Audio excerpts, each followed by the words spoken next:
Ah, Então a gente vamos dar sequência àquela material sobre introdução aos princípios da metodologia em psicologia analítica. Então eu vou falar um pouco sobre os princípios, tá? A gente tem que se lembrar que sempre toda metodologia, tá certo? Ela está atrelada a uma teoria psicológica, tá? Essa teoria, obviamente, vai definir o objeto, tá? E uma forma de acesso à realidade. Tá? Então a gente não tem como isolar a metodologia da teoria que se coloca. Então por isso a gente vai ver alguns princípios, tá certo? Do que Jung trabalha como, ou da psicologia analítica de forma geral, do que seria, tá certo? Então a primeira coisa que a gente vai lembrar aqui, tá? Para Jung é a noção de verdade, tá?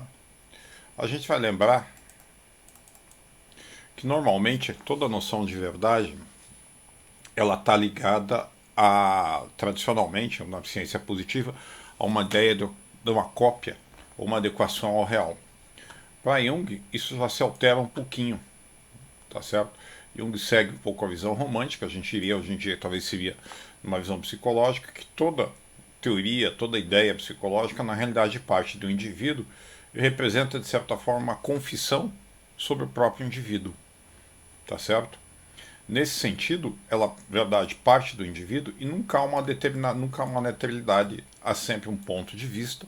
E esse ponto de vista reflete não a realidade material que a gente coloca, mas essa realidade aqui, ó, que ela é uma realidade psíquica, tá certo?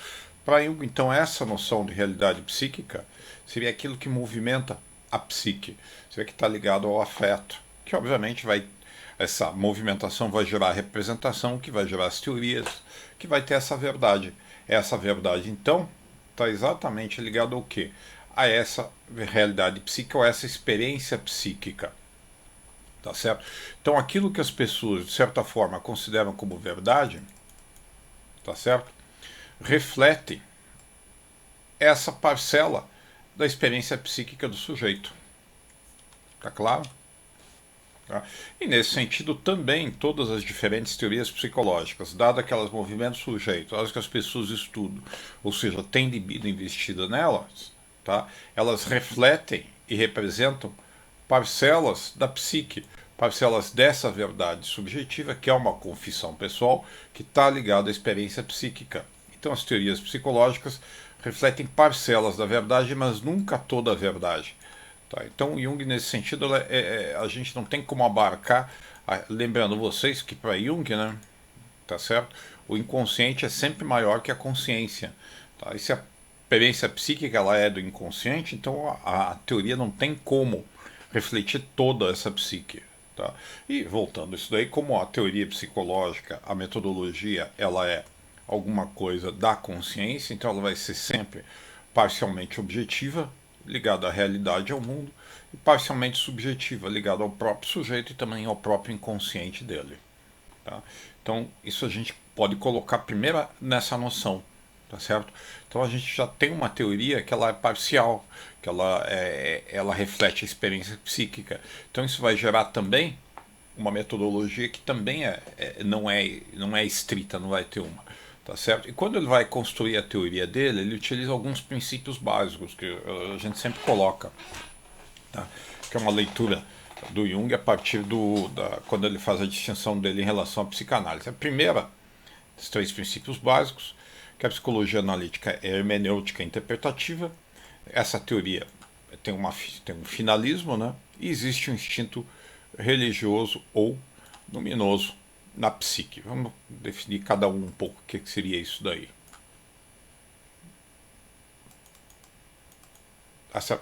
Primeiro, a hermenêutica. A hermenêutica está ligada exatamente a Deus Hermes, a interpretação, que faz a ligação entre o mundo do inconsciente, ou antigamente, né, a dinâmica e a linguagem dos deuses, para a linguagem do homem, dos seres humanos mortais aqui. Então a hermenêutica está ligada a essa tradução, a essa interpretação. Tá certo?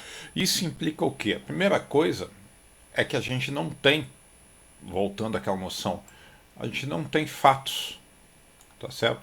que importa não são os fatos concretos, mas as vivências ou as experiências do sujeito, que seria aquela noção da realidade interna, tá certo?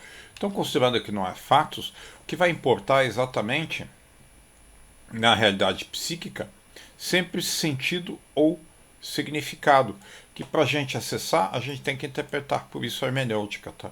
E esse sentido, ou esse significado, tá? Ele emerge da própria dinâmica da psique, do próprio movimento, porque ele não é algo do ego, tá certo? Ele é algo do ego e do inconsciente. Então a interpretação é para o ego, além da própria da realidade psíquica interna, tá certo? Que a gente tem que interpretar a partir do sujeito que é interno.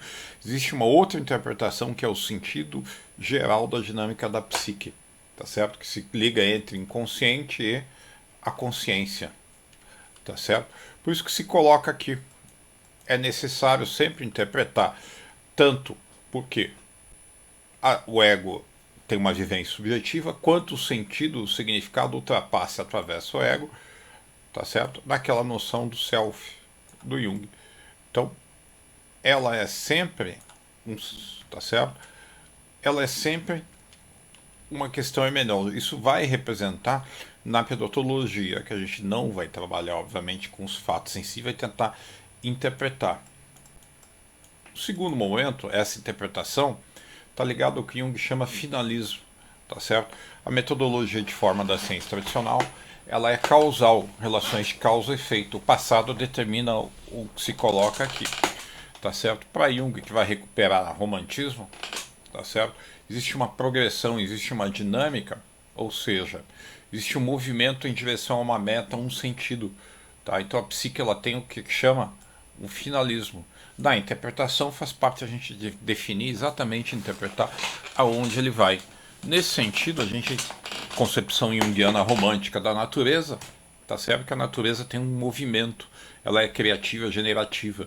Então o inconsciente também é como a natureza, é uma força criativa e geratividade, gera as coisas novas em direção ao movimento. E esse movimento psíquico impulsiona e movimenta o sujeito, quer o ego do sujeito aceite esse movimento ou não, tá certo? Então, quando a gente está interpretando a psique, a gente não está pegando só o movimento da consciência, a gente está tentando pegar o movimento da psique como um todo. Esse movimento da psique implica exatamente em perceber ou tentar interpretar o que está sendo criando, tá certo? E para onde está levando o processo, ou seja, para onde está se projetando. Em termos mais técnicos, seria a ideia da teleologia uma causa final aristotélica. Tá certo? Um terceiro movimento, e aí que se coloca, tá? É que esse projetar-se, ele não se reduz a algo básico, tá certo? Ele tem uma dinâmica como a gente pode chegar, tá certo? Lembrando sempre vocês, para Jung, o inconsciente, tá? É sempre maior, muito infinitamente maior do que a consciência, tá certo? Então o que acontece? Quando esse inconsciente vai aparecer para a consciência, ele aparece nessa dimensão do mistério. Como o inconsciente também é o foco dos afetos, quando ele também aparece com uma elevada carga afetiva, tá certo? E a gente tem que lembrar uma coisa muito clara, tá? Para Jung, o inconsciente não é algo plano, tá certo? Ele vai ter núcleos, e esses núcleos, que são os arquétipos, condensam as energias afetivas, que são núcleos de sentido também, e quando eles aparecem para o ego, eles aparecem com essa característica, com a dimensão do mistério, com muita carga afetiva, que a gente chama com essa ideia do luminoso, tá certo? Então, a noção, esse projetar-se no mundo, tá certo, que a gente colocou do finalismo, ele se traduz também por esse instinto religioso e luminoso, tá? Que esse projetar-se inclui desse ego, tá certo, se ligar a imagens arquetípicas. Então esse instinto religioso faz exatamente esse ego ir além, esse ultrapassar e se projetar em direção a uma meta. E quando ele aparece, o inconsciente, ou se coloca, ele está sempre ultrapassando onde o ego está. Então é o que se coloca aqui, ultrapassa as categorias, tá certo? E a capacidade de compreensão do ego. Por isso, mais uma vez, há nessa necessidade de interpretar o ego para tentar atingir essa característica, né? As vivências, as imagens arquetípicas, não tem como fazer. A gente fala na terapia a acessar o Deus Hermes, né? Tá certo? E a gente fala aqui, em nosso tempo, sempre a ideia da interpretação. Por isso que ela é qualitativa. Tá certo? Então vamos avançar aqui. Quais são as implicações desses três princípios, então? Primeiro, a pesquisa, então, é uma pesquisa qualitativa, porque a gente não trabalha com fatos, a gente trabalha com as qualidades, os significados, os sentidos deles. Consequentemente, vai ter sempre, a pesquisa vai ser interpretativa e hermenêutica, toda a teoria vai ser interpretativa e hermenêutica. E o que a gente coloca? É um caráter recursivo, que significa pesquisa. Tá? Veja, a gente está trabalhando com um diálogo entre o ego e o inconsciente, tá certo? Então, o caráter recursivo implica exatamente que aos poucos essas mensagens que estão no inconsciente, ou essa dinâmica, ela aparece em termos de imagem e fantasia para o ego. O ego, para compreender, para ampliar, tem que voltar ao inconsciente. Toda pesquisa qualitativa ela é interpretativa, mas para Jung ela faz exatamente isso daí. Ela tem aquele caráter de circunambulação, tá certo? De retorno, sempre de uma forma diferente. Então, a gente não tem uma pesquisa linear, tá certo? A gente vai, volta entre isso, volta nas pessoas, volta na análise, volta na teoria, tá certo? Isso implica o quê? Como a realidade psíquica é individual de cada sujeito, está em determinado contexto, não vai existir uma metodologia padrão que a gente pode aplicar como se fosse um procedimento estatístico, um procedimento de coleta de dados quantitativos. A gente vai sempre considerar, tá certo? O contexto onde se coloca. Por quê? Tá? Essa interpretação e maneira, esse caráter repulsivo, veja, a gente está sempre falando da noção do símbolo. E o símbolo aparece para o sujeito num determinado contexto. Tá? Ele é localizado. Então esse símbolo, sempre lembrando, se quiserem mais, tá? O símbolo ele faz a ponte e ele é sempre, no mínimo, paradoxal, por causa ligado ao consciente. Então esse símbolo vai ter que ser considerado o contexto. Isso implica, tá, que a gente não tem uma metodologia padrão, mas sempre o ideal seria falar que a gente vai ter que sempre montar estratégias, tá certo? Por que estratégias? Porque são procedimentos adequados.